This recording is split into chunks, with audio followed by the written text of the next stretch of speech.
Here is something that used to genuinely bother me. Two people. Same platform, same market, same day. One puts in $100, the other puts in 1 million. 20 years later, one of them is wealthy and one of them is fine. And the gap between them has almost nothing to do with how smart either of them is. It has everything to do with something much quieter. If you are new here, my name is Dexter.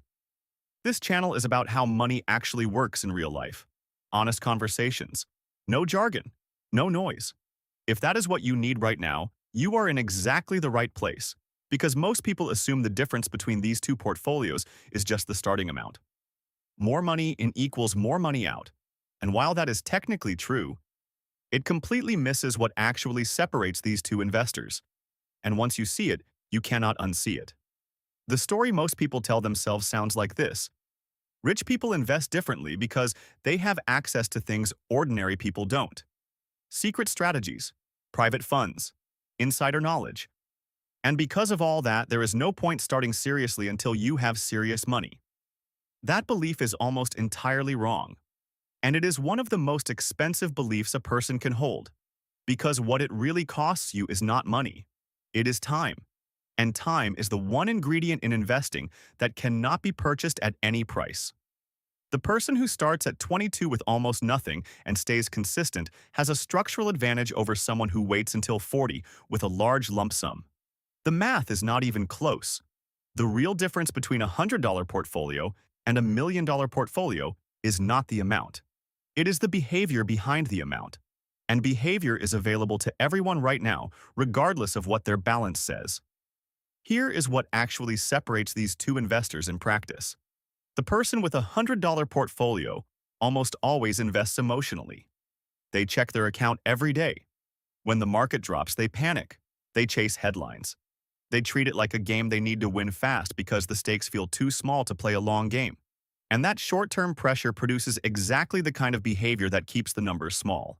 Now look at how a quietly wealthy person actually behaves. Not a hedge fund manager. Just someone in their 50s who built real money over decades without anyone noticing. They are almost aggressively boring. They invest on a schedule, not on a feeling. Every month, a fixed amount moves automatically from their income into their portfolio, regardless of what the market is doing.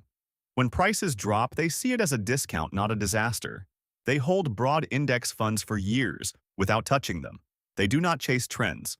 They do not check their balance every morning. Here is a number that puts this into perspective. $100 invested every single month starting at age 25, growing at a conservative 7% annually, becomes around $260,000 by age 65.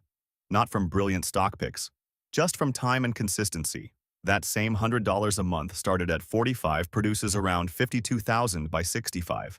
Same amount, same return. 20 years of difference. A gap of over $200,000. And the only variable was when the habit started. The $1 million portfolio was once a $100 portfolio that was simply left alone long enough.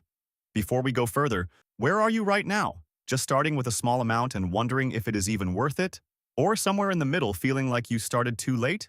Drop it in the comments. I read every single one and I genuinely want to know.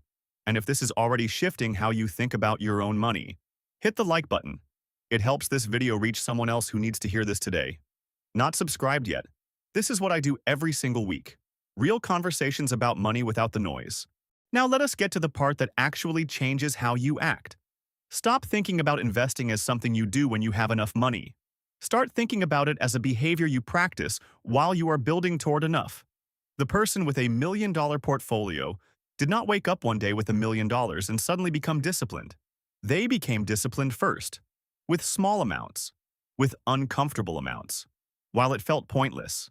And that discipline built during the early years is exactly what managed the larger portfolio without falling apart under pressure. There is a term in financial psychology called procedural consistency. The process you follow when the stakes are low is the same process that saves you when the stakes are high.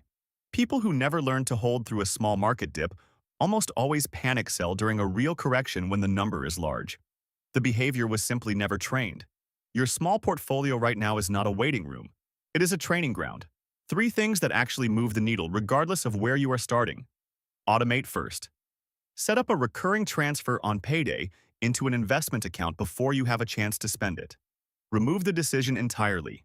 Behavior that requires daily willpower eventually fails. Behavior that is automated just runs quietly in the background. Choose simplicity.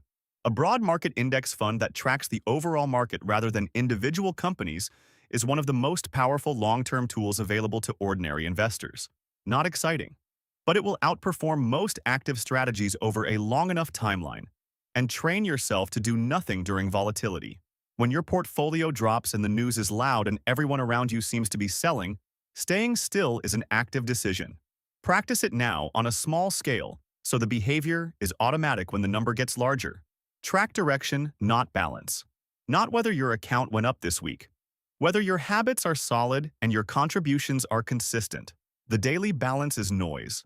The long-term direction is everything. The gap between $100 and $1,000,000 is real. I am not pretending otherwise. But the gap is mostly time and behavior. Not intelligence, not access, not luck. Just the quiet compounding of small, consistent decisions made by someone who stopped waiting until the moment felt right. Start with what you have. Automate what you can. Leave it alone longer than feels comfortable. And trust that the boring version of investing is almost always the most effective one. The top 1% did not find a secret strategy. Most of them just started earlier, stayed longer, and made peace with the slow pace of it all. That is available to you right now, at any balance. If this helped even a little, leave a comment below. Tell me where you are starting from. What feels most difficult right now? I am super curious about others. I read every comment and answer all your questions directly. If there is a topic you want to know more about, please let me know in the comments. I might talk about that in the next video. Hit the like button if this was useful. And if you are not subscribed yet, there is a lot more coming every single week. Honest conversations about money that actually help in real life. I will see you in the next one.